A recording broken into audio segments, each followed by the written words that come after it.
want to just start off by asking how you're doing. You've been through an awful thing. How are you? I could be better. I've been suffering a lot with my anxiety. I have to keep busy in order not to get my anxiety attacks. Keep busy throughout the day, but when I go to bed, that's when my attacks start coming. They're starting to last longer and are stronger.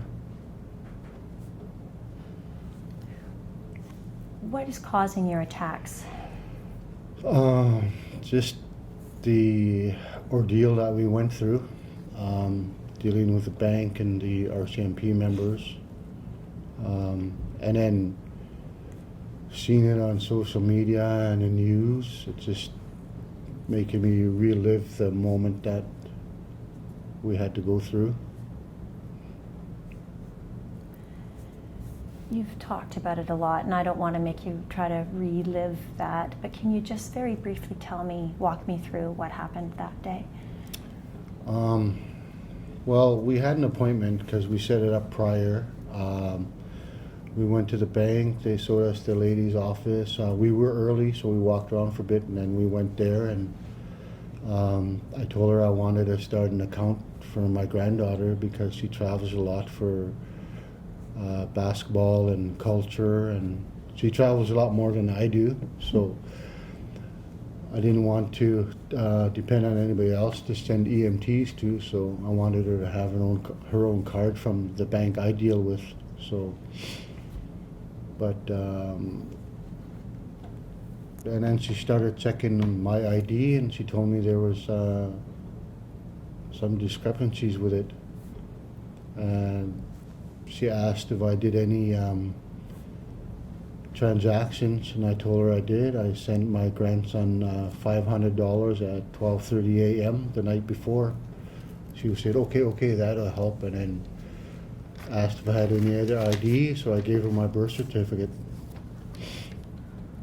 And she was really doing a lot of work on a computer, so I figured she was going through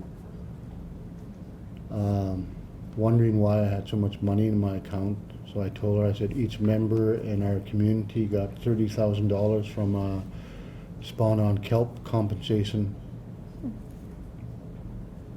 And she asked for my granddaughter's ID, I gave it to her, but she never said anything about Tori's ID. She said she had to bring the IDs up to the office to get verified. She wasn't gone very long. She came back down and she had 2 pieces of paper, and she said that she was sorry at this time they can't issue any bank cards for my granddaughter because of the discrepancies with our status cards. And she said, come upstairs, we'll get your guys' status cards. And so we waited and waited. And then two Vancouver Police Department members walked in, and my granddaughter said, I wonder if these guys are for us, Papa? And I kind of laughed, and I said, I don't think so. And sure enough, they came over and grabbed us, took us outside, turned us around, and put handcuffs on us. And then they read us our rights. Well, they told us we weren't under arrest, we're being detained. And they started asking us questions, who we were, where we came from. And that's when I found out they thought we were pulling a fraud scam on them. What was going through your mind? Why this was happening? I was more worried about my granddaughter and my son. They didn't touch my son, they just left him inside the bank. How old's your son? 20. And did he have any idea what was happening? No, he didn't know what was going on either. He phoned his mom, and his mom told him to phone Mary Brown.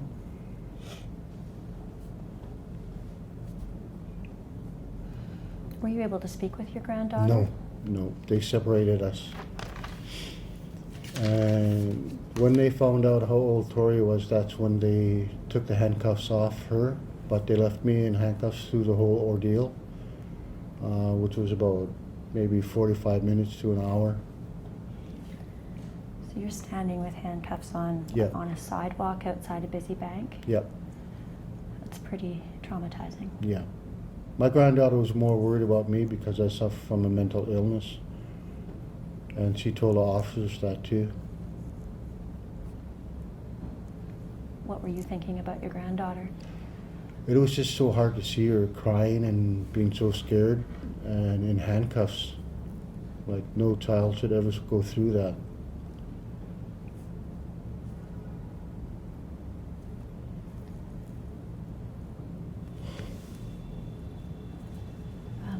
So since then, there has been some response. The Police Complaints Commission has appointed the Delta Police to investigate. The Vancouver Police has apologized, and the mayor has said they're going to review policies. Yeah. Bank of Montreal has talked about having an advisory council. How do you respond to those steps, and are they sufficient?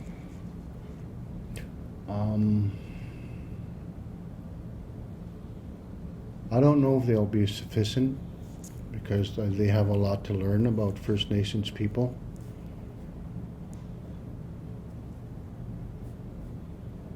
It might be going in the right direction.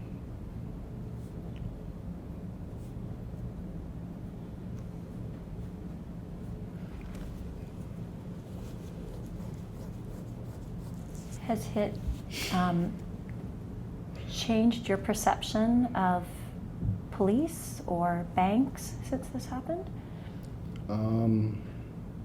Banks for me, I don't trust the Bank of Montreal anymore. I have no other problems with the other banks.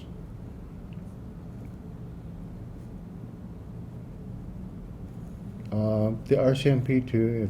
If I makes me think that if I wasn't a First Nations person, would have they handled it different? Would they have just sat down with us inside the bank and asked questions, rather than taking us outside and putting cuffs on us?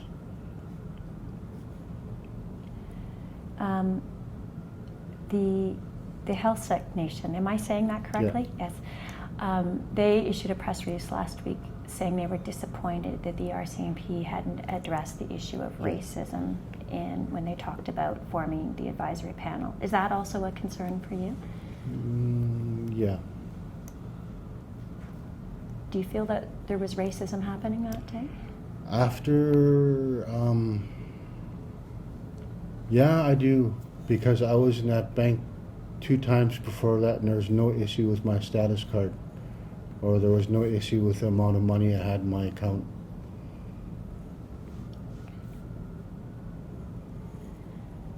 So it's been a month since this happened.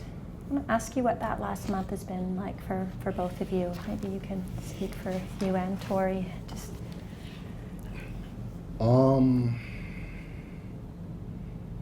It was okay for a while, but once the story got out there, it was just really a lot of unbelief from our community members and our elected leaders that this happened to us. But the support that we have been shown is unbelievable, and it's not only our community, but from people all over the place. They're saying they're standing behind us, and whatever decision we come to rectify this. do you still worry about your granddaughter and the impact this could have on her? Yeah, not only my granddaughter, but my son too, because it must have been hard for him to see his dad and his niece being handcuffed and taken out of a bank by police members. Like my granddaughter's gonna be reliving this for a long time.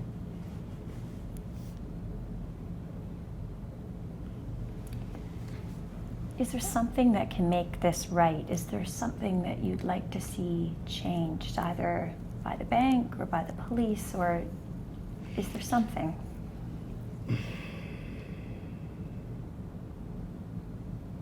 I don't know. I'll have to think about that.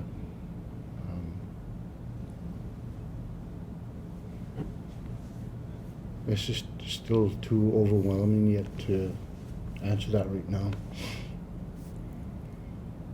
Is there something that you would like to say to the public? I mean, as you likely know, this story was generated so much interest, you know, on social media and in Yeah. newspapers. Is there a message that you'd like to share?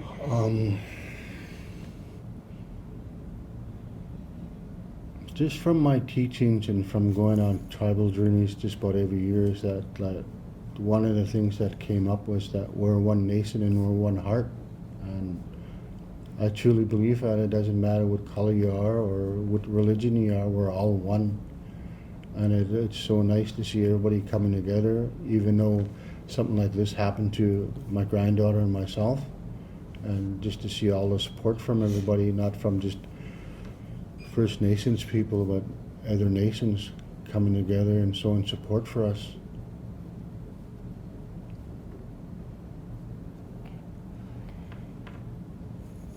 Are you comfortable speaking about mental health and how this can impact? Yes, I am. So tell me a little bit about you and your mental health status. I was diagnosed with panic disorder over 8 years ago. And I found out speaking out publicly about it helps me a lot. And I even post about it on Facebook. Living with this panic disorder not only affected me, it affected my family and our whole community. Because I'm a singer, and we help families when they have potlatches, and we do mourning songs for families that lose somebody. And I lost some of that for a few years. But now I'm comfortable enough to go and do potlatches and feasts and mourning songs. So I'm slowly getting back into it.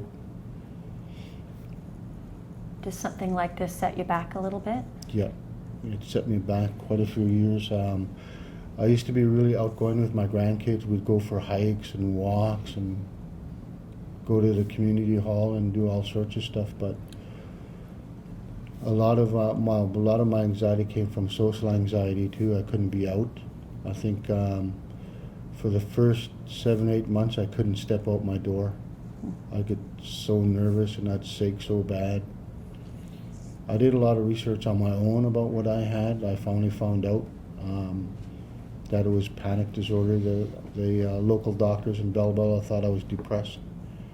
So I got shipped out of Bella Bella. I went to, I think it was the Richmond mental ward, and I seen 7 psychiatrists there. The last one I seen said it wasn't depression, it was panic disorder. So, and I've been in and out of counseling ever since I found out what I had. And I just restarted seeing counselors again. I do counseling twice a week. I'm going to take you back to December 20th again. You're in handcuffs on the sidewalk for 45 minutes. You suffer from panic disorder. How are you keeping yourself calm that day? How are you handling the situation? Well, having my son and my granddaughter there helped me out a lot. Like I said, whenever I have to go somewhere, I have somebody with me, and that really helps with my anxiety. But when that happened, I started getting my anxiety attacks, and I was more worried about, like I said, my granddaughter and my son. But after being in handcuffs for about 45 minutes, it started getting to my mental health, so that didn't help out a lot. And you couldn't communicate with her? No, You were at a distance from no. each other? They had separated you? Yeah. So you weren't able to say, are you okay? No, I wasn't able to talk to her at all. Could you see her? Yes, I could. So you could see she was visibly upset? Yeah. She was crying and scared. It's only when they believed her that she was 12 years old that they removed the handcuffs. And then they called 2 female officers. to be with your granddaughter. Yeah. And where was your son? He was inside the bank. Did he know you were outside? Yeah, he watched the Vancouver police escort us out. And he called his mom. Yeah, he called his mom, and then his mom told him to call Mary Brown. Who is a lawyer? She works for a restorative justice program in Bella Bella.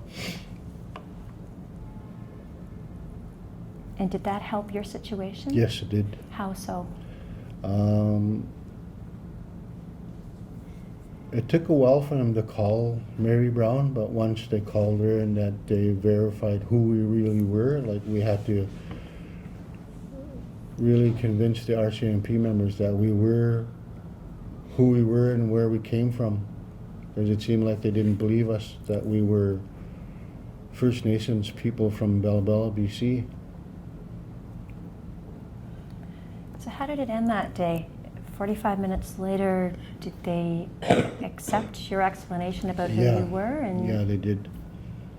took off the handcuffs? Yeah, they took off the handcuffs. We went back into the bank. I met with another lady. She had photocopied our status cards and she was explaining to us which numbers weren't right.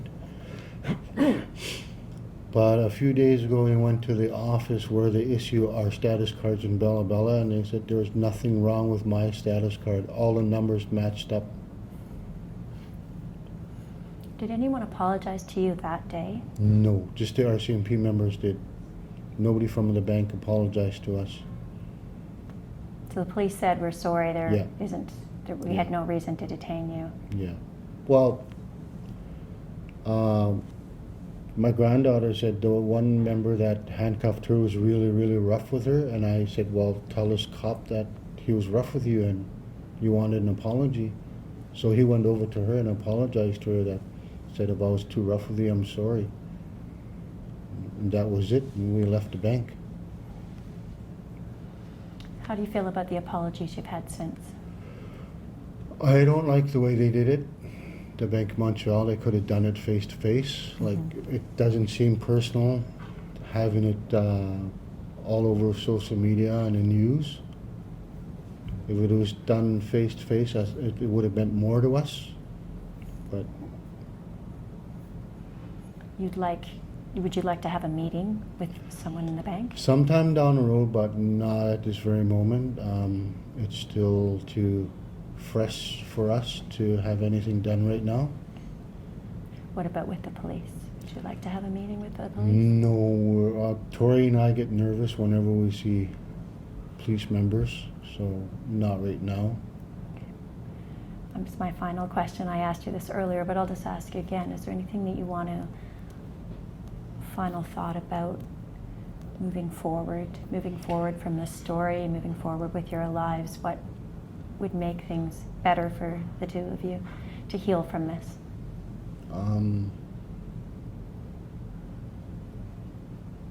Well, right now we're just going to go through this steps that we need to move on with this. So maybe later I'll have a statement about If you're considering lawsuits or Yeah, anything like yeah. that. But that's, you haven't, one thing at a time right now. Yeah, yeah. Yes, you're dealing with getting emotionally better Yeah, right now. yeah. Okay. Thank you. Thank you.